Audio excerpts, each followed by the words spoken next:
nutrition coach and founder of Contemporary Cavewoman, and today's question comes from Amy. And she asks, I find the theories around intermittent fasting and eating frequent small meals to be conflicting. Which is better for weight loss? All right, thank you so much for your question, Amy.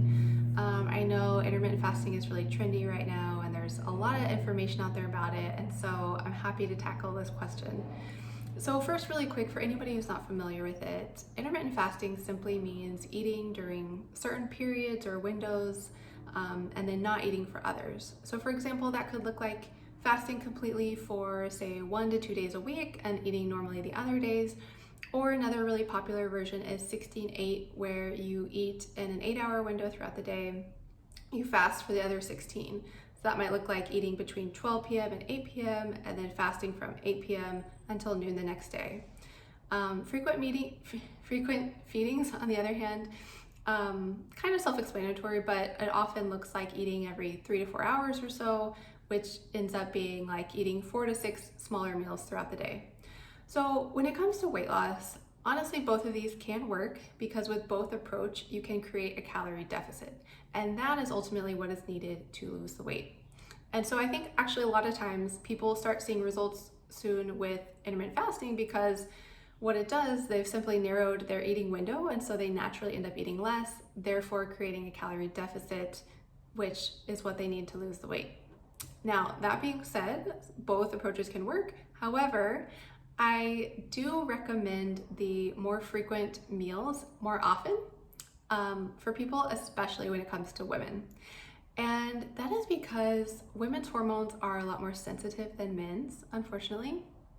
And so when we go these long periods without eating, it actually stresses our bodies out. And it puts us into that sympathetic fight or flight state where our cortisol goes up, and then it downregulates things like metabolism, production of certain hormones like reproductive hormones, thyroid, things like that. Now, men, on the other hand, are more likely to experience the opposite, where it puts them into that rest and digest parasympathetic state. So they're more likely to report those benefits that we often read about of like mental clarity and feeling calm and things like that. Now, there are no definitive studies that really say for sure if it's good or bad for men or women. So this is not to say it cannot work for some women. I think schedule is a big thing to consider. If you are a nurse or it's just not practical for you to eat frequent meals throughout the day, then intermittent fasting could be a good approach for you. I just wouldn't recommend it for anybody with hormonal issues, high stress, cortisol dysfunction, or anything like that. I also think a lot of people do it for the wrong reasons and think that it's going to be this magic approach to weight loss, when in fact a different type of approach could actually be better for them and their lifestyle and their goals. So kind of on that note, the reason I often recommend the more frequent feedings too is because I work with a lot of people who have performance goals and want to keep up performance in the gym even while they're losing weight, and also to preserve that lean muscle mass so that they look like lean and toned and that nice athletic look. And I do think that in those cases, eating more often throughout the day is more optimal. It can be better for digestion and recovery. You can absorb your food easier.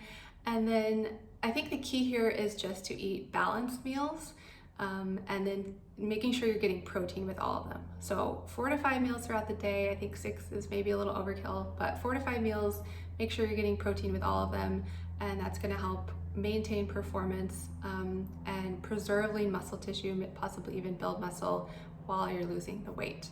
So I hope that was helpful, and if you have any other questions around either approaches and even which approach might be best for you, definitely reach out. I do free nutrition strategy sessions where we cover and talk about your typical daily diet, your lifestyle, stress levels, hormones, like the things I just talked about, and I help share recommendations and give you my thoughts on what approach I think would be best to reach your goals. So if you're interested in that, you can reach out at contemporarycavewoman.com/strategy. All right, thank you so much for watching, and I'll see you next time.